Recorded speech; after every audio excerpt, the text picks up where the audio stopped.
Welcome to the Molding Private Practice Show, where we help healthcare practitioners in private practice keep true to their purpose and build a life of mastery by providing the knowledge, skills, and tools to bring their dreams to life. In this episode of the show, we speak to Simran Parekh about being a counseling psychologist and everything private practice management related. Simran Parekh, welcome to the show. We're so glad to have you on board and talking about being a counseling psychologist in India and private practice and all of that great stuff. Thanks so much for doing this. Thank you for having me. Always our pleasure, and more especially because you are our first guest out of India, which we're very honored to have you on and talking about that. And I think, like we discussed in the Molding Health episode, I think mental health is such a big, you're probably going to tell me don't say problem, but it's a big thing that we talk about at the moment. And having people like yourself, like psychologists, is definitely a blessing to us as society. So always happy to speak to healthcare practitioners. But can you tell us in your own words, what does a counseling psychologist do? Right. So a counseling psychologist, let's start from the basic, has a bachelor's degree in psychology or related field, has a master's degree in either clinical psychology, counseling psychology, or psychology. And post that, for working as a therapist, psychologist, or a counseling psychologist, you do have enough qualifications, like up till master's, and you take talk therapy sessions for your clients, and you can, use different modalities that you've learned in your master's and bachelor's of therapy. But yes, do not prescribe any medications or do not give any diagnosis, because that's a major red flag for a counseling psychologist to do, because you are not,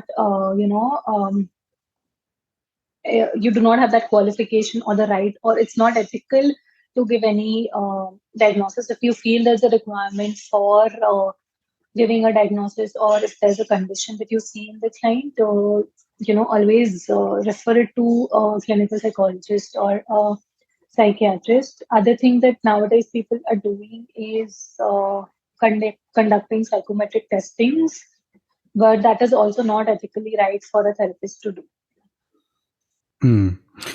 Do you have a concept of like a psychometrist in India, or would the testing normally be done by the psychiatrist? The concept is very rare.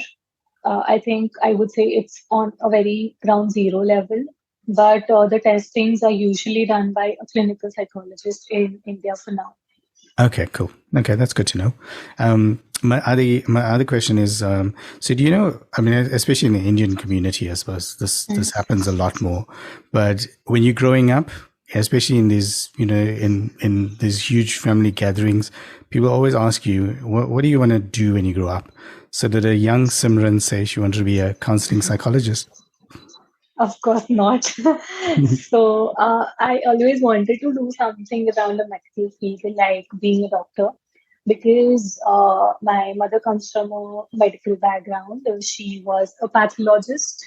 So somehow it was like, no, I want to also get into medical field, being a doctor. But I think I did take up science in my high school, but I think things didn't work out. And I'm here today doing somewhere similar in terms of medical field, not completely medical, but paramedical, we can call it.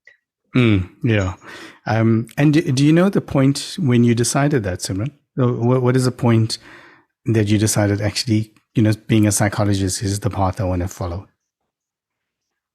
See, as I said, I was doing my 11th and 12th in science. So I wasn't ideally from a psychology background in high school, but I did get my bachelor's in human development. So that is also an overall understanding from, birth to death, what the lifespan is all about, like cognitive functioning, like learning, and the experiences, bodily changes, and everything in details about a human being. So psychology was a subject there, which interested me, because I thought, like, Why does a person behave a certain way or act a certain way? That's interesting to know.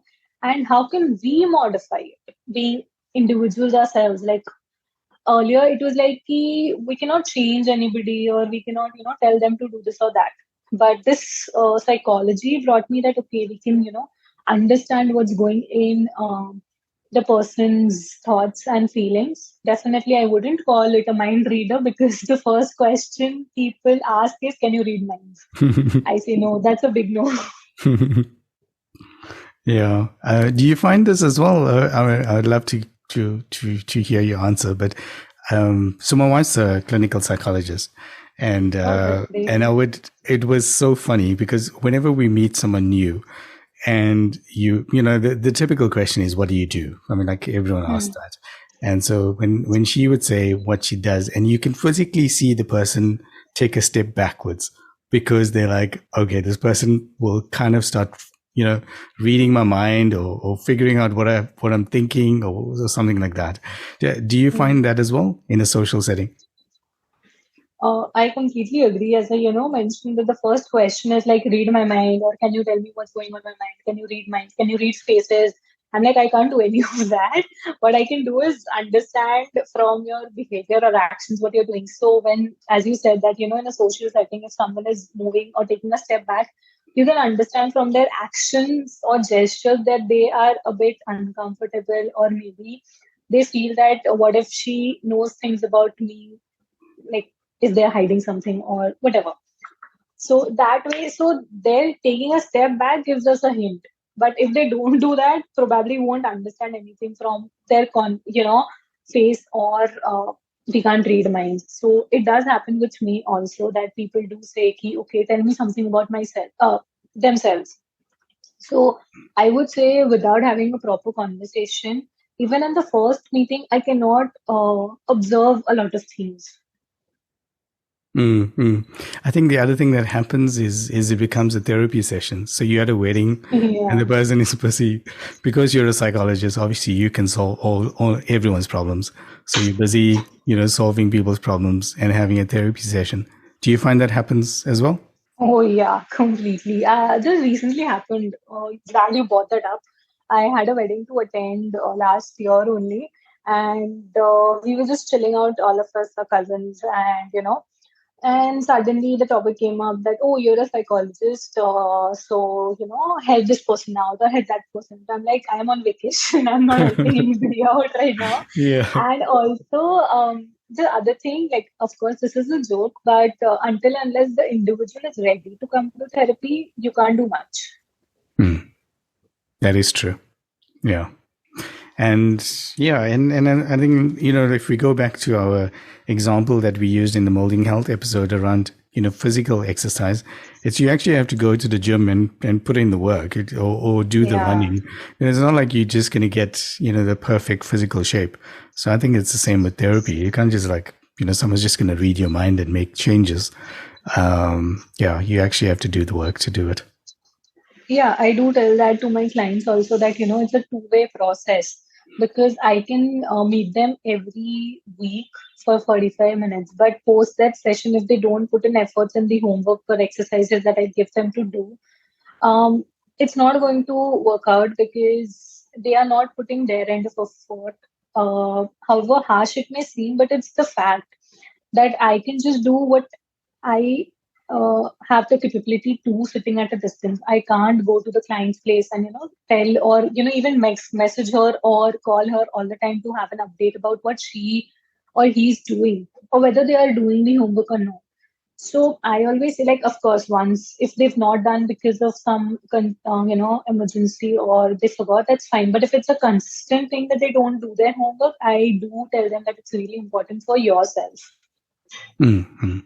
I think that's how they they get the maximum benefit from the therapy sessions as well. Obviously, therapy is not, I would say in most countries it's not cheap. Hmm. It's definitely seen as more luxury, although it should be a necessity. But if they don't put Hmm. in the work, then they don't really get the full value of that investment that they're putting into it. Yeah, but I would say in India it's pretty nominal. Okay. As in the fees The or fees the charges, yes. okay. As in people are happy with the cost of therapy. I would say yes. At least the ones that I charge. Okay, okay. Obviously, that's really interesting because I find in South Africa as well as the UK. I mean, obviously, it's normally It's expensive, expensive. and that's why health insurance is such a big factor as well. Because if you have health insurance, you obviously get subsidized for it. But it's actually encouraging then in India if that's more acceptable in terms of the fees. Yeah, because Um, I see that, I do get a lot of clients from inquiries from abroad because I have noticed from their understanding only that the charges there start at around say 60, 70 dollars, definitely depending upon the country they are in. mhm. But I feel those are way too high charges in terms of because you need to see a therapist consistently. So I Yes. think the rate should be at least nominal as well as, of course, see your benefit as well.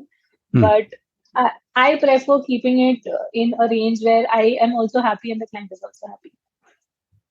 Okay. Um, I suppose, I mean, like if one of the reasons for doing this is to introduce Hmm. people to you and your private practice and what you do. And I think for anyone, we'll obviously have the links on the show once we've done it, but they can go onto your website. Do you have your rates there as well? No, I have kept it as please inquire or they can reach out because I am open to maybe a sliding scale Okay. because I understand about the financial instability also. So as I said, I work with the clients according. My main motto is not, I would say, profit. I know it might not seem very nice, but I feel like I want to reach out to as many people as possible and help them in terms of their stress and. The concerns that they're going through. I probably am a person who thinks from my heart and rather than head. But yeah, of course, money does matter. So that's why I'm not giving pro bono sessions anymore. Hmm. But in certain cases, I do make an exception. But mostly it's charged and it's basic, I would say. Okay, cool. Yeah, I mean, I'm glad you mentioned that because I mean, all healthcare practitioners, I mean, they it's a caring profession, so they normally do it for because they care about people and they want like Mhm. want to do better in society or better for society. But at the end of at the same point, like if you didn't, you're working for yourself. So if you didn't earn any money in your private practice, you pretty much don't have any money. So it's Yeah. important that you get the financial part. I know every therapist hates this. I mean, they almost just like how I said, people like take a step back. I think for every practitioner, as soon as you start mentioning money or how much they're going to charge, they do the same thing. They take one step backwards, and I find, although it's a needed discussion, it's like I think, and if you Yeah. set your pricing right, people respect your time and you as a person as well better because doctors don't Yeah. have any issues in charging you. I think. Yeah, I was coming to that as well. Great that you mentioned that. Here, say for example, I would say that if the bracket to see a physician is say rupees 800 to 1,000, people are willing to go and just sit for 15 minutes to share their concerns, get a prescription, and come back, and they are satisfied enough. But if the therapist is charging the same and giving you 45 minutes, you have a lot of hesitation there. I just don't understand that. Yeah, I think it's an allied or paramedical, profession issue across the board. Everyone has the same issues, and we speak Maybe. to all of them: speech therapists, dietitians, physiotherapists, occupational therapists, Mm. psychologists. They all say the same things, and it's sad. And there's obviously something about our upbringing or our education system or how we get taught about this stuff. But there's something wrong in that thinking that you almost need to change at from the time you're little. Um, Yeah, but I'm hopeful because things are changing and the way the society is growing, I think everyone would need a therapist at some point. I am not, seeing it from the perspective of increasing my practice or increasing that. But the things around us are happening so fast today. I see a 16-year-old or a 14-year-old feeling depressed. Today, the word depression is used so casually as if it's something like a common cold. Mm, mm. So I think maybe 4 or 5 years down the line, this field has a very bright future. Yeah, I agree completely. I mean, I think when we get to that stage where people feel comfortable enough to say, I'm going to go see my psychologist now, Hmm. and no one judges them, even in their heads, I think then, then we would be getting there. But I think it is there. I mean, I think it's positive. I mean, the last few years have been positive. I think even having this conversation, spreading the word about what psychologists do, because I think there's still a huge percentage of people that still don't understand how a psychologist can help them. It's like the weirdest thing, Yeah, because you typically go speak to the elders in your family or your parents, and they magically have the solution. But no one would think to go and speak to like a specialist. I don't know if that's mainstream yeah. as well. No, yes, I agree to that. I was going to say this only that, why I mentioned about 4 or 5 years down the line, everybody would require a therapist because we are still in that phase that we can, either share our concerns with our friends and get a solution, or maybe share it with our family members and get a solution. And earlier times that was possible. So there was more mental stability because in happiness or in sadness you had your closed ones together, but right now we are moving towards a age or a society where people are more engrossed in what they want, what they want to achieve, and more into their technologies. Today, see, very frankly speaking, if I come and share my problem with you, you would just maybe, it's just an example. You might feel that, okay, she has more problems than me, so I feel better. So you will use my problem for you to feel better. You wouldn't maybe sympathize or help me out. You would just say for the sake of being friends that okay, things will be fine and you'll feel good. But there's no one to support you as such. Mm, mm. On that point, though, Simran, can you explain in your words what would be the difference between going and seeing a psychologist or having a really empathetic friend? That typical saying, a shoulder to cry on. So there's some friends that Hmm. are like that. Like you can talk to them about anything, and they're supportive and all of that stuff. But why would you want to go and see a psychologist rather than that friend? Great question. I would say a great friend is of great help because when a psychologist is not physically present there, the friend would be that support system. So having a great support system is really needed. So now coming to your question, why to see a therapist is basically because there are limitations to what you can share with a friend, even if you are bestest of friends. Maybe there are certain deep rooted family issues which you can't share with a friend, which you might feel that he or she might judge me. Or, because see, some way or the other, we are also maintaining a ideal self or a personality or a reputation, I would say, even if it's with our best friend or a person we know from our childhood. I think you would agree with that. Mm-hmm, definitely. So to maintain that personality or maintain that reputation, we wouldn't share our deep, dark secrets or issues with that person. But on the other hand, sharing with a stranger makes us more comfortable because we're aware, firstly, they're not going to spread this to anybody because they don't know everybody in our circle.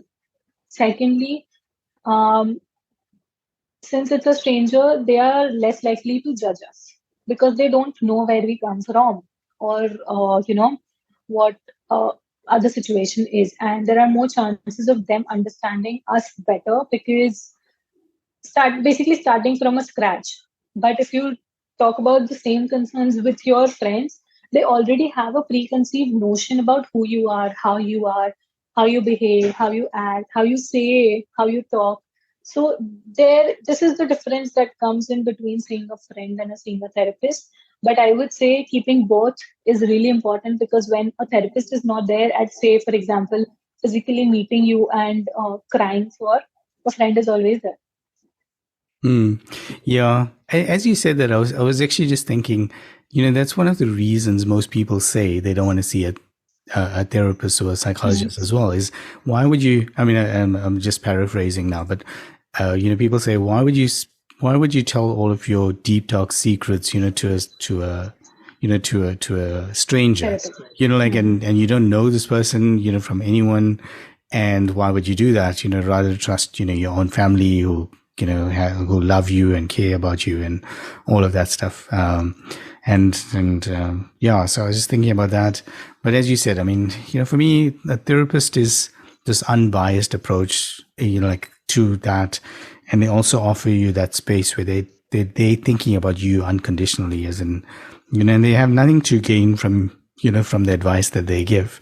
So I think they in that perfect space to help people. Yeah. Also, I would add on to this that you can not have major deep dark problems with your work. It's always related to something in your childhood, with your parents, with your family. Like if you think from a larger perspective, of course, you have certain issues with your work environment and workspace and confidence, but that is something that you can discuss with your family. But if you're seeing a therapist for your deep rooted concerns, it always stems, most of the time, I wouldn't say always, mostly it stems from the environment that you've been brought up in. So, going down to childhood. So, of course, you can't talk about your family with your family. Yeah, that's true. I think there's very few mature people that can handle those type of conversations. I would say zero. Yeah, good point. Yeah, I think that's probably zero. Yeah, no one Because likes that criticism. Yeah. correct. Because today you can't go and tell your mom that, even if she's not made a great dish, if you say, you will hear maybe five more things. So it's better, like, not to. I mean, of course, communication is best if you have that open communication with your family, jokes apart. It's great if you can communicate your issues, because right now we are coming to a space where, the communication has become limited. Like it's all assumption based. I don't want to solve this issue because I know that person is thinking about this. I don't want to go and approach first. Why should I approach first? Mm, mm. And Yeah. their relationships go downhill. Yeah. I think the other saying that comes to mind, Simran, is like, you can't change anyone else, but you can change you. And I think that's, Yeah. that's another good way of maybe, what do you think? It's because you can't change your, you use the example of your mom. You can't change your mom. Like, she's not gonna, possibly she can, maybe, but you can definitely change you and how you react to that, isn't it? Yeah, I completely agree to that. As I said earlier, also, you can change how you can look or differently, or perceive a situation differently. You can always maybe, understand, okay, I have to get, I wouldn't say used to certain things, because it's really important to voice your opinions also. So basically, just, modifying to a level where both of you are satisfied.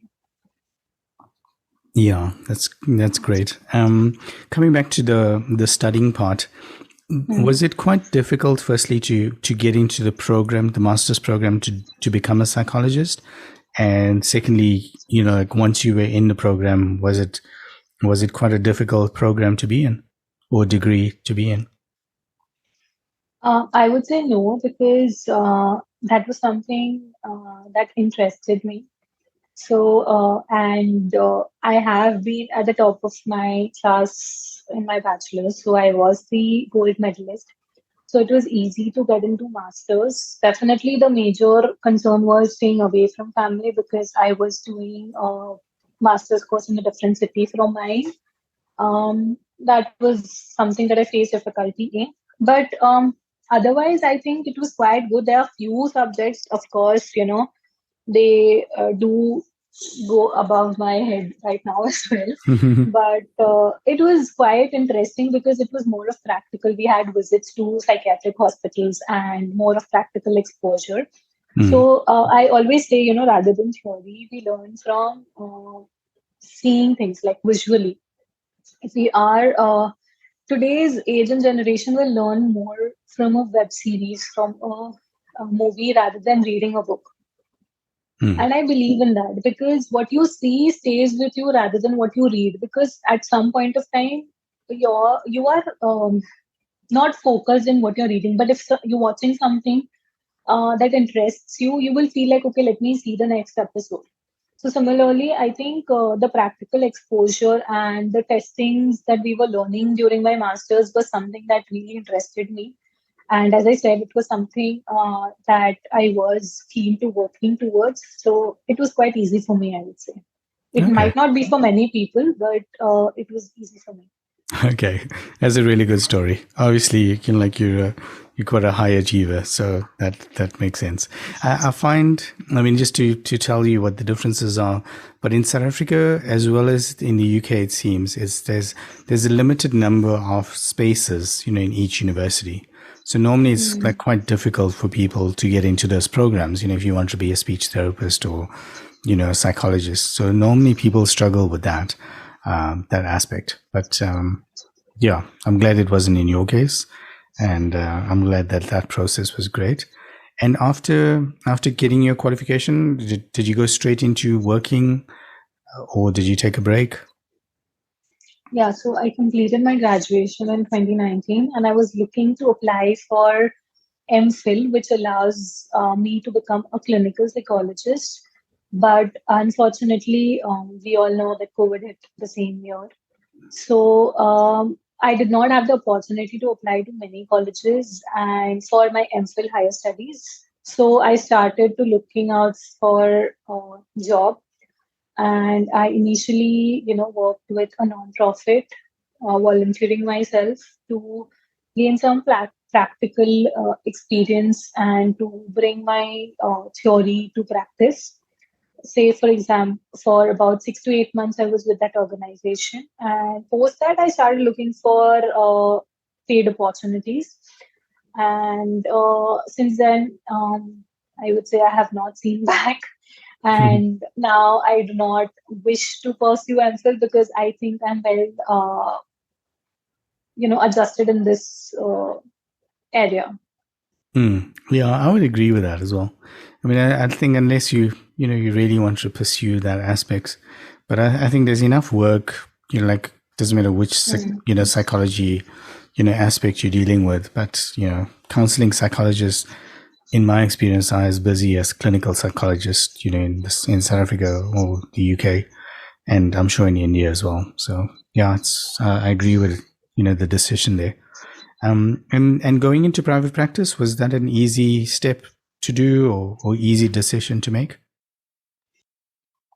Um, Not at all, because I'm still, I would say, struggling with my private practice since I have always been, working both.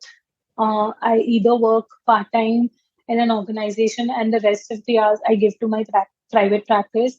So it's, I would say, just been 3.5 years that I have come into this field. So it's, I would say, just the start of my career. I wouldn't boast that I'm on my peak because there's a lot to learn and understand, and in terms of increasing my private practice as well. So I would say it's, I am in still that struggler and hustle mode Mm-hmm. where I'm trying to um, be on different podcasts like yours and Mm. trying to conduct workshops and webinars for both general population as well as mental health students, and writing blogs and articles as well for awareness. Mm-hmm. But somehow it's been difficult to increase that private practice in India. And since it's already difficult in India, it becomes even more difficult abroad because there are more opportunities and people are more open to see therapists in their own city. Mm. So yeah. Okay. Yeah, I don't think that story is too different to many practitioners that we spoke to.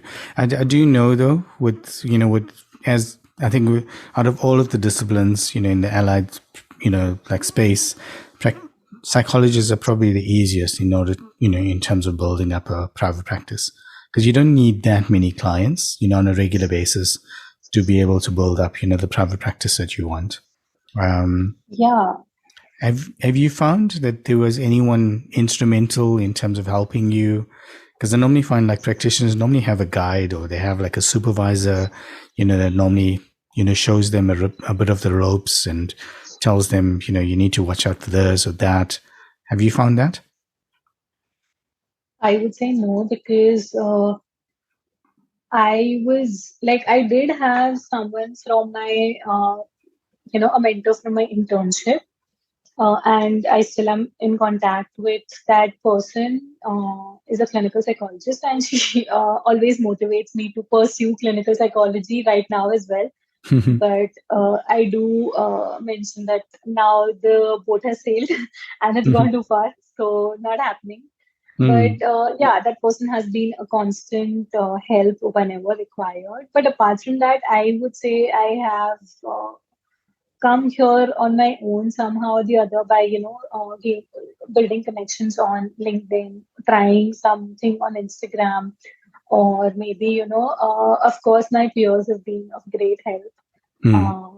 So yeah, it's more like a peer support than a supervisor support, I would say. Okay, that sounds good.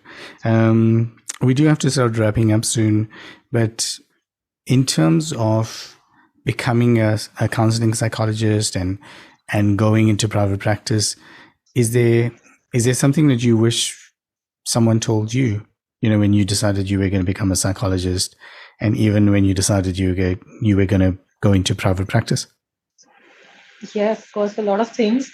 So, whenever someone now reaches out to me over LinkedIn or something, I directly connect to them, and I be very open that, you can contact me whenever required, because I understand how difficult it is to build something from scratch, be it private practice or be it, getting a job in this field. Because as it is, there's less number of clients, less number of awareness, leading to lack of position setup. So I feel that I do reach out to people and help them as much as possible. So the things that I would like that, someone should have told me were like, it's not easy. It will take some time, but, do be consistent with it, and maybe certain connections would have been of great help in this field. Because here I feel without connections, to start your private practice is a bit difficult, because nobody trusts a new doctor, even in physical field, like in terms of physical health, I mean. You wouldn't go to a fresher. You would, prefer an experienced doctor. Say, for example, 5 years, 10 years, a known or reputed doctor. Similarly, it's the same thing in our field. So if you have a supervisor, or if you have someone who can, guide you through it or help you by just referring you one or two clients, or how to start off in this field, would be something that if I had got, I would be really happy. Okay, that's amazing. Yeah, No, that I'm not happy now. Yeah, and I mean, I think as you said, I mean, like, private practice is not easy, and I mean, it is a challenge, but it has been done before, and I'm sure, with the right direction and the right support around you, like, I think it will be great. And I mean, I think we connected on LinkedIn, so essentially your marketing is working. It just has to be to the right people, and you just have to have the numbers that you want in mind. But I love your story. I love like everything. I love these 2 podcasts, I mean, that we did. It sounds absolutely amazing. Is there anything that you thought I should have asked you around being a psychologist, or about private practice that I didn't? No, I think we've covered a lot. Probably if we do discuss, this is an endless discussion. So I think for today, it's a good start. Okay, that sounds amazing. And on that note, again, Simran, thanks again for your time. Thanks for for sharing sharing your experience and your story with us. I really appreciate it, and hopefully it's a really good resource, for anyone looking to be a psychologist or going into private practice in India or abroad. Hey everyone, thanks for listening. As always, stay tuned and we'll speak to you in the next episode.